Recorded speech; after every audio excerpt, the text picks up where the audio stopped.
That was a question, yeah. Just one question. Nate Williams from the United States, work for LinkedIn. Question was prompted by the observation that Raymond made about the imbalance between in the vacancies. He said 80% of the vacancy call for skilled workers, but only 20% of the employed population is skilled. So a question for you, and then also a question for the panel for you, is how do you attempt to bridge that skills gap? And then a question for the rest of the panel. Curious if you see that same dynamic playing out in the vacancies in your labor markets. Okay, the situation I've mentioned, 80% vacancies for skilled workers, 20 for not formal qualified, and the other way around on the other side. What we are doing is to start at school. Because, for example, in Germany, we have currently in the age group between 25 and 35, 1.5 million people not qualified. That means every year 150,000 people leave school without apprenticeship. So we are trying to be more preventive. That's very important to go at school, to give information, to reduce the dropouts of school and so on. This is the prevention character. In the last 3 years, we have started a program to give people the second, the third chance to get an apprenticeship. The problem is, with people are 25 to 35, they are not used to learn. They are out of a learning process. And we have so much talks, so much convincing arguments, and we have so much time invested before they started such an apprenticeship. And so we have, in the last 3 years, 100,000 people given the opportunity to reach such a qualification. So I think we have to improve our strengths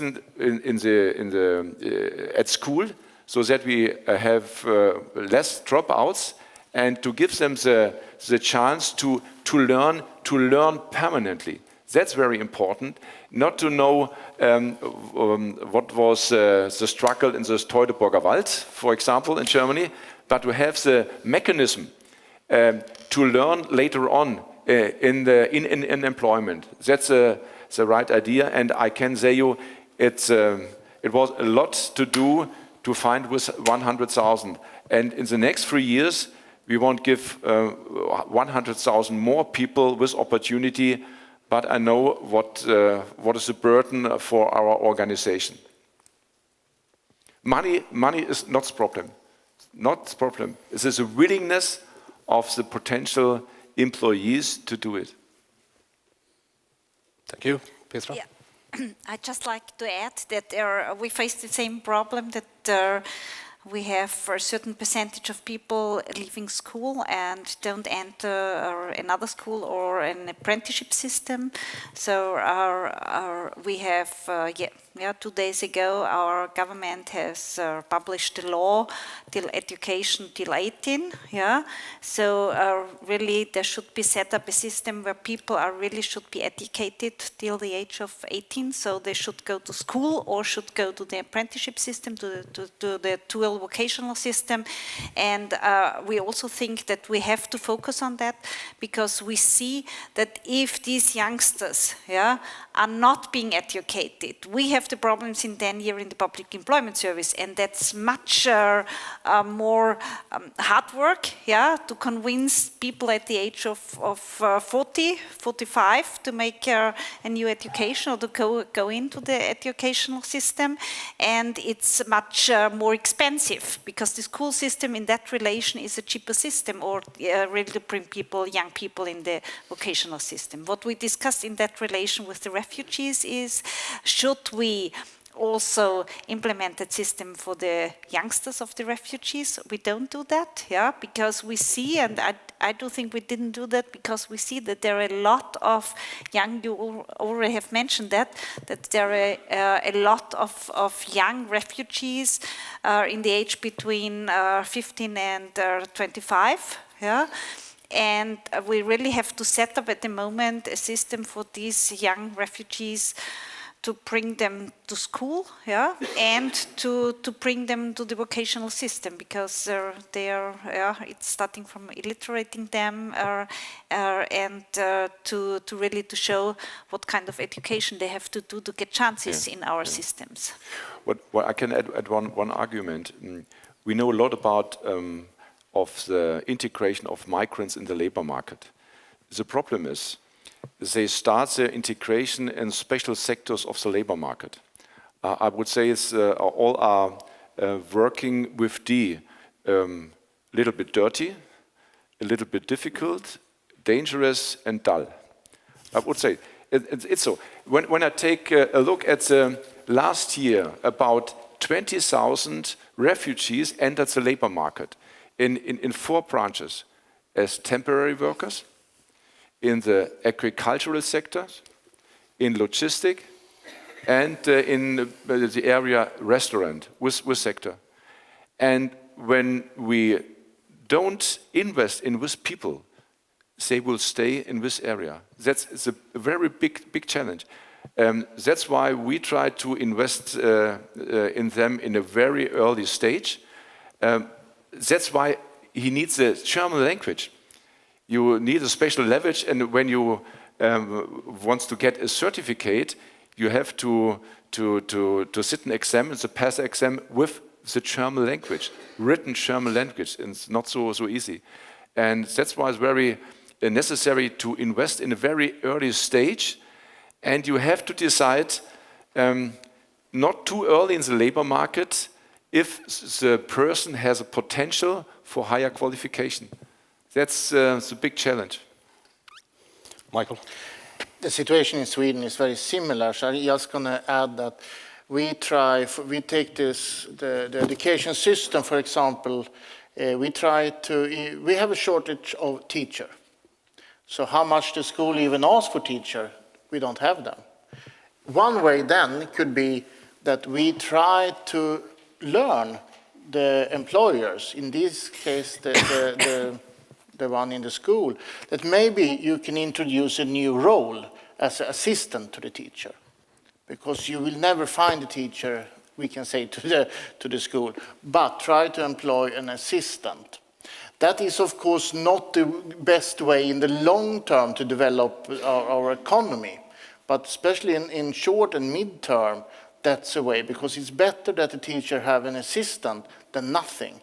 And this is also about the employer that you ask a little bit. That is also how we try to work. We are not successful all the time, and it's a very hard job. When private employers ask us for something where we have shortage, to say, no, but maybe you should continue to look for this technician. You could instead employ an administrator. So that is a way to use our contact with the employers too. But other is the same. Less dropouts from regular school, regular education for adult, and in the end, vocational training. But also working with employers to see if they can change the way of thinking. Thank you. A last short comment. Well, I haven't talked much up to now. Well, just to nourish another debate, perhaps Mike said there is too much pressure on the PES. And if we have too much pressure, it's because, and we are dealing here with a very specific problem, which is the issue of the migrants. And well, the formula is to say, to integrate them in the society, we have to integrate them through work. And so the pressure on the PES.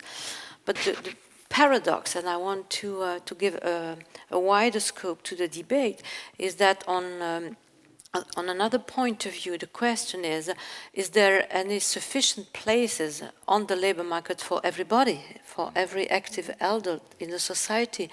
There are differences from country to another country, but if I take, and you said that there is a peak in unemployment growing in Austria. It's the country in Belgium, but yet unemployment remains at very high levels in some countries. We all know, we all see that the digital economy destroys jobs, recreates other jobs, but not the same, very qualified or in lower quantities. And so I know that we are getting out of the very specific issue of today, but there's also a big question, is there sufficient places for everybody, including migrants, or are we going through dual societies where migrants high qualified or because they have soft skills which are so and so, which favor the entry on the labor market and not others. So I know that lunchtime is coming, but this is also something which is important to deal with from a political point of view, depending on the vision that our government have on society. We have also to include this problem in our way of integrating migrants. Today I was reading a communication from a federal, an employers' federation in Belgium, and there are four. They propose to, and I know that Finland, I don't know if we have Finnish colleagues here, is trying to propose another view of society where with a sort of universal benefit for everybody, and then work makes a difference. So it's also a way of, I think migrants are also part of that debate. That's what I wanted to add. Thank you very much. Very short. Yeah, was one experience for you. In the last year, we had the situation in the middle of the last year. The politicians and the employer thought all refugees fill the vacancies in Germany. Yeah. What I want to mention is it's very necessary to make, I would say, an expectation management. And with expectation management, the slides from the OECD was very helpful. The duration of the integration of migrants was the first step. And I've mentioned we have more than 300,000 people in our system.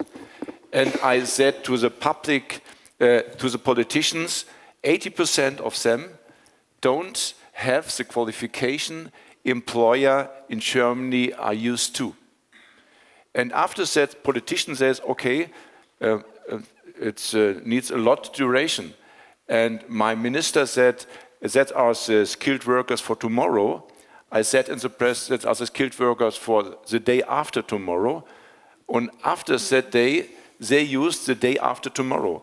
I can recommend you try for your organization, to shelter your organization, make a very good expectation management. It's a long, long way, it's a long run, it needs investment, it needs staff, and it needs patience. That's our experience. I want to share it with you. Thank you very much for that. Short conclusion only.